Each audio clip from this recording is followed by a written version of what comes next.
तो अमेरिका पाकिस्तान रिश्तों में ये अचानक इतनी नरमी कैसे आ गई? मतलब कुछ साल पहले तक तो राष्ट्रपति ट्रम्प पाकिस्तान पर काफी सख्त थे। हाँ बिल्कुल, झूठ और धोखे जैसे शब्द इस्तेमाल कर रहे थे। सही। और अब एकदम से नजदीकियां बढ़ती दिख रही हैं। हमारे पास अल जजीरा का एक हालिया विश्लेषण है। जी। तो आज हम इसी को थोड़ा समझने की कोशिश करेंगे कि ये वाकई रिश्तों में कोई गहरा बदलाव है या बस मतलब वक्त की बात है। बिल्कुल, और ये बदलाव है भी काफी चौंकाने वाला। ट्रंप का वो पहले वाला रवैया और अब जैसा आपने कहा पाकिस्तानी सेना प्रमुख को व्हाइट हाउस में लंच पर बुलाना, हाँ, ये तो जमीन आसमान का फर्क है। तो इन स्रोतों के जरिए हम यही देखेंगे कि इस बड़े बदलाव के पीछे कारण क्या है और इसके मायने क्या हो सकते हैं। सही कहा आपने। व्हाइट हाउस में लंच, वो भी एक सेना प्रमुख के लिए जो राष्ट्राध्यक्ष भी नहीं है, ये तो वाकई कुछ बड़ा संकेत है। जी। इसकी शुरुआत शायद तब हुई जब ट्रंप ने कांग्रेस में वो बयान दिया था कि अगस्त 2021 की काबुल एयरपोर्ट बमबारी, एबी गेट वाली घटना। हाँ एबी गेट, कि उसके संदिग्ध को पकड़ने में पाकिस्तान ने मदद की। हाँ, एक मुख्य कारण बताया जा रहा है आतंकवाद के खिलाफ सहयोग। और इसकी पुष्टि तो अमेरिकी सेंट्रल कमांड के प्रमुख जनरल कुरेला ने भी की। उन्होंने तो यहाँ तक कहा कि पाकिस्तान इस लड़ाई में एक असाधारण साथी है। अच्छा, ये तो पहले के इल्जामों से बिल्कुल ही उलट बात हो गई। बिल्कुल उलट। अच्छा, आतंकवाद पर सहयोग तो ठीक है, पर कहानी में एक और एंगल भी तो है। वो मई 2025 वाला भारत पाकिस्तान टकराव। हाँ, वो भी बहुत अहम है। ट्रंप का तो दावा है कि उन्होंने जनरल मुनीर और भारतीय प्रधानमंत्री मोदी जी ने मिलकर इसे एक बड़े युद्ध में, शायद परमाणु युद्ध में जाने से रोका। हाँ, ट्रंप तो यही कह रहे हैं। उनके मुताबिक तो मुनीर से मिलने का एक बड़ा कारण यही था कि भाई इस संकट को टालने में इनकी भूमिका के लिए शुक्रिया अदा करना है। लेकिन इसमें ये भी ध्यान रखना होगा कि भारत का स्टैंड अलग है। हाँ, भारत तो यही कहता है कि युद्ध विराम द्विपक्षीय बातचीत से हुआ।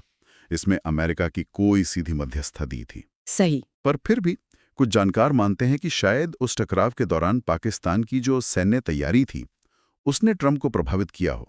ये भी दिलचस्प है कि ये सब हो रहा है जब उधर मिडल ईस्ट में तनाव बढ़ रहा है, खासकर ईरान और इजराइल के बीच। हाँ, वो टाइमिंग भी जरूरी है। और ट्रंप का ये कहना कि पाकिस्तानी ईरान को अच्छी तरह जानते हैं, इसका क्या मतलब निकालें?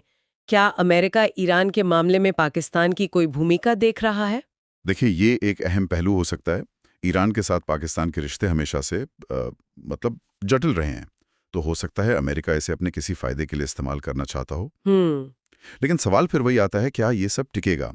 मार्विन विनबाम जैसे जो एक्सपर्ट हैं, हाँ, उनका क्या कहना है? वो तो इसे ट्रंप की व्यक्तिगत मतलब पल में तोला पल में माशा वाली विदेश नीति का हिस्सा मानते हैं कि ये प्रशासन कभी भी अपना स्टैंड बदल सकता है। अच्छा, यानी आज दोस्ती तो कल कुछ और भी हो सकता है।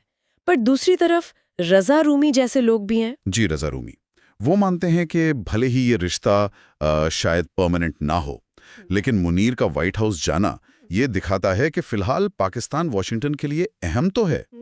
हाँ, रूमी इसे सामरिक रोमांस कहते हैं, मतलब एक ऐसा रिश्ता जो शायद फौरी जरूरतों पर टिका है, कोई लंबी चलने वाली बात नहीं। अच्छा, सामरिक रोमांस। जी।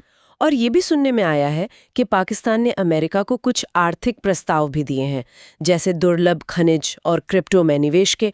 ओह, तो क्या ये रिश्ता सिर्फ लेन देन का बन रहा है फिर? ये सवाल तो उठता है। और पाकिस्तान की अंदरूनी सियासत पर इसका क्या असर पड़ रहा होगा जब सेना प्रमुख को इस तरह राष्ट्राध्यक्ष जैसा सम्मान मिल रहा है? देखिए, ये पाकिस्तान में सेना का जो दबदबा है उसे और मजबूत करता है, उसे दिखाता है। विश्लेषकों को चिंता है कि इससे जो नागरिक सरकार है वो और किनारे हो जाती है। जैसा रूमी कहते हैं, खाकी एक बार फिर बैलेट पर भारी। हाँ, ये चिंता तो जायज है। और बड़े फैसले फिर बिना किसी सार्वजनिक बहस या सहमति के लिए जा रहे हैं। ये भी याद रखना चाहिए कि general Munir field marshal Ayub Khan के बाद दूसरे ऐसे सैन्य अधिकारी हैं जिन्हें ये रैंक मिला है। अच्छा। और पहले जिन सैन्य शासकों को व्हाइट हाउस बुलाया गया था वो उस वक्त राष्ट्राध्यक्ष बन चुके थे। मुनीर का बिना राष्ट्राध्यक्ष बने इतना सम्मान पाना इस सेना की बढ़ी हुई ताकत का ही संकेत है।